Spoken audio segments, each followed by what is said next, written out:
randonnée extrêmement éprouvante au milieu de ces centaines de migrants qui vont affronter l'enfer vert dans l'espoir d'une vie meilleure.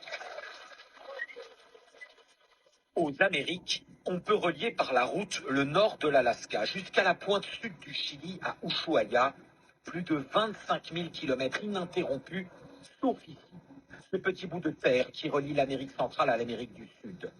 100 kilomètres de montagnes et de jungles infranchissables, d'où son nom, le Darien Gap, le trou du Darien.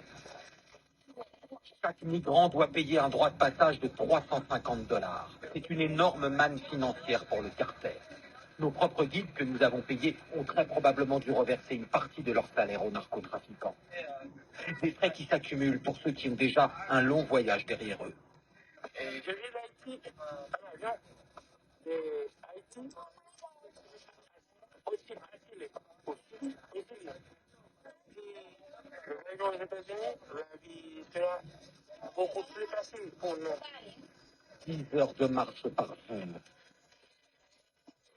Fernanda souffre, comme Manuel. Mais leur volonté est inébranlable. De toute façon, j'ai pas le choix. Je ne peux plus retourner en Équateur à cause des problèmes. Il n'en dira pas plus pour l'instant. Le troisième jour, c'est le passage géographique de la frontière entre Colombie et Panama. Évidemment, pas de douanier au cœur de la jungle. Nous avons réussi. Je suis heureuse, mais tellement fatiguée. Mais on a super bien avancé. Allez, il faut continuer à aller de l'avant. Le soir, Fernanda se confie un peu plus sur les raisons de son départ. Regardez mes marques. Mon ex-petit ami m'a coupé, m'a lacéré les bras. Après ça, c'était clair qu'il allait me tuer. C'est ma fille qui a pris la décision. Elle m'a dit, maman, il faut s'enfuir et partir. On avait quelques objets dans la maison, comme la télévision. On a tout vendu et on est parti le soir même. Manuel aussi a fui une histoire tragique.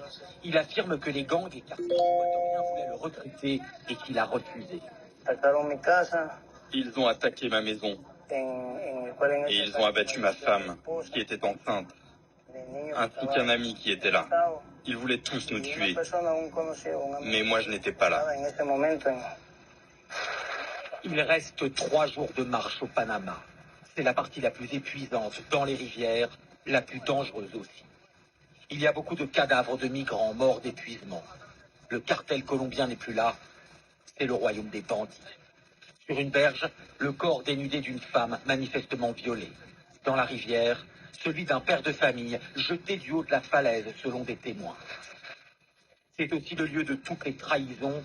Nous tombons sur ces 2 femmes congolaises. Elles sont blessées aux jambes. Le mari de l'une d'elles a pris son bébé et les a abandonnées.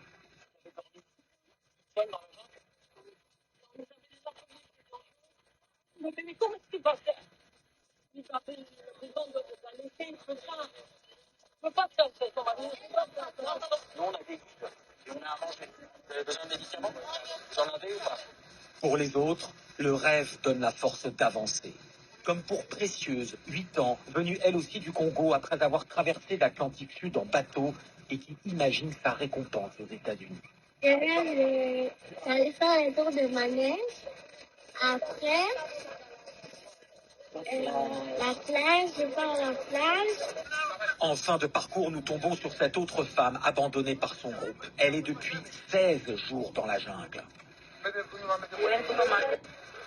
Ça y est, c'est parti pour plusieurs jours de randonnée extrêmement éprouvante au milieu de ces centaines de migrants qui vont affronter